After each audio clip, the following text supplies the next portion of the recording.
things are happening in South Africa.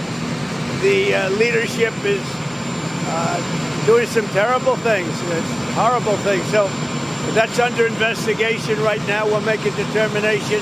And until such time as we find out what South Africa is doing, they're taking away land, they're confiscating land, and actually they're doing things that are perhaps far worse than that.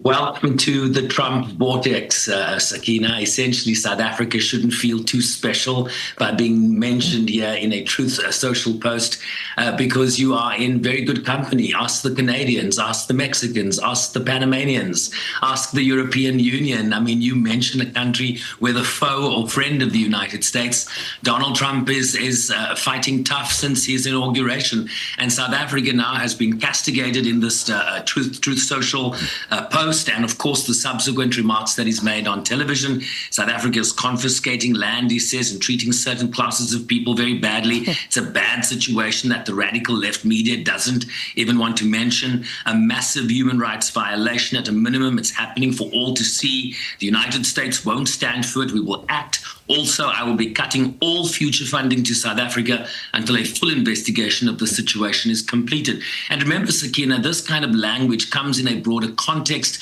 in terms of Republican members of the House of Representatives and the Senate that have identified South Africa. They have South Africa in their sights. There was legislation passed in the last Congress seeking to review the bilateral relationship between the United States and South Africa based on certain South African foreign policy positions, in particular Russia, in particular Israel, the relationship with Israel as it pertains to the Palestinian cause, the war in Gaza, the efforts at the ICJ. So, very much a concern right now is to watch the Rand, watch how the Rand responds here, but also additional pressure in terms of the broader picture stuff, in terms of South Africa's readmission into AGOA, which is up for a renewal in October or September this year. So there is a lot at play. And